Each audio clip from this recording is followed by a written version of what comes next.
The instructor at Cold Water Boot Camp is Dr. Gordon Giesbrecht, professor of thermal physiology at the University of Manitoba, where he runs the lab for exercise and environmental medicine and studies human responses to exercise and work in extreme environments. Dr. Giesbrecht is one of the world's leading authorities on freezing to death and believes the best way to study cold on the human body is to get intimate with the elements.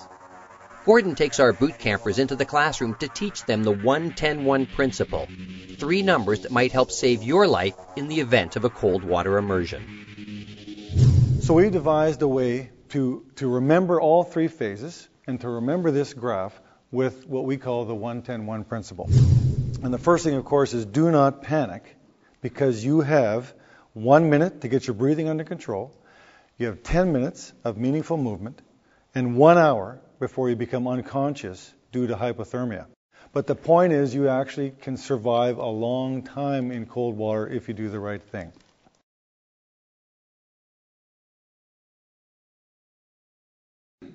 So the first effect we're going to talk about is the cold shock response. We tell people that it lasts about a minute. So the first thing that happens is gasping and then hyperventilation. So you have and then you have rapid breathing. Do not panic when you get in cold water. If you do panic, the psychological stress can actually feed the hyperventilation, so you just breathe uncontrollably, indefinitely.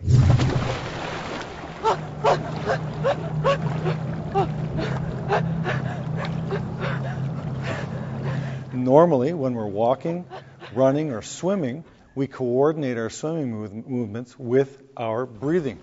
And if you can't control your breathing, you can't control your swimming, and then it just causes you to panic more because you're having more of a struggle, and it just becomes a vicious circle, and you have lots of problems. Keep your head above water as much as you can, because if you gasp when your head's underwater, you could inhale more than 1 liter of water in the first gasp, and if you do that, you're basically done. So don't panic. That breathing problem will pass.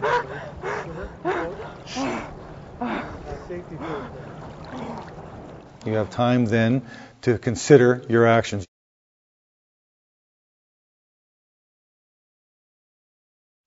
So the second effect, cold incapacitation. It's all about just the effect of cold on muscle and nerve cells, right? Muscle cells do the action, nerve cells send the signal. You make either of those cold, and you're not going to be able to perform. It's pretty, the physiology is complicated, but the principle is simple. Okay, so in water that's near freezing, incapacitation can occur within 2 to 10 minutes. That's going a little slower. A little bit. So the important thing about cold incapacitation is to know that once it kicks in and you start feeling weaker, it's only going to get worse. So what you want to do is have a plan of action, and after you survive that first minute, get those tasks done as soon as you can. So how can you minimize cold incapacitation? Obviously, don't fall in the water. Get out of the water as quickly as you can if you are in there. If you can't, then you want to get as much of your body out of the water as possible, like holding on to an overturned boat or sitting in an upright boat that even if it's underwater, it can still keep much of your body out of the water if you're sitting on there. So regarding cold incapacitation, consider the following points. The first one is you have 10 or maybe 20 minutes of meaningful movement, and then you'll start getting weaker. And once that happens, you need to prepare for the eventuality that you will not be able to do anything for yourself.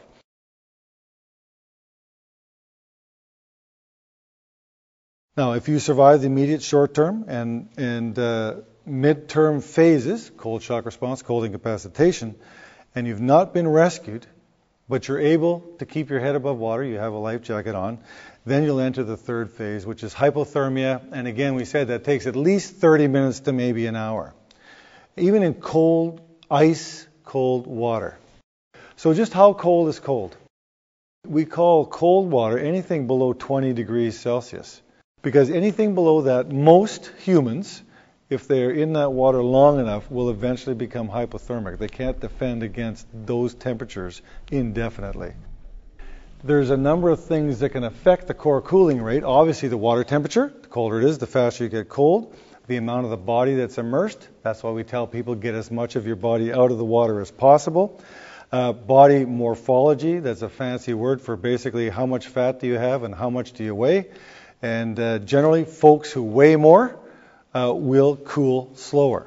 So if self-rescue is not possible, there are some actions that you can do to minimize heat loss, and you've probably all heard of the HELP response, heat escape lessening position, where you put your arms into your sides and put your legs together and crouch a bit. And of course, you can only do this if you have a life jacket on.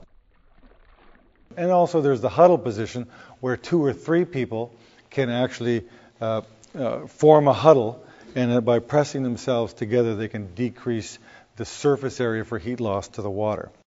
Metabolic heat production, if you are shivering, that is really producing heat. People who shiver more will produce more heat, and that'll slow down your descent into hypothermia. So regarding hypothermia, consider these following points. You want to delay the onset of hypothermia as much as possible. The HELP position, huddle position, exit the water as soon as possible, and if it's not possible, get as much of your body out of the water. So in closing, let's just review the 1-10-1 principle, which actually encompasses all 3 phases of what happens to you in cold water. The first thing is you have 1 minute to get your breathing under control. Don't panic. That breathing problem will pass. You have time then to consider your actions. You have 10 minutes of meaningful movement for self-rescue or to prepare to wait to be rescued if you couldn't self-rescue and you're starting to get weaker. And you have 1 hour before you become unconscious due to hypothermia. And remember that if you can keep your airway above the water, you won't die because you're unconscious. So you might survive another hour or more if you have a life jacket on, and you can keep your airway open until your heart cooled enough to actually stop working.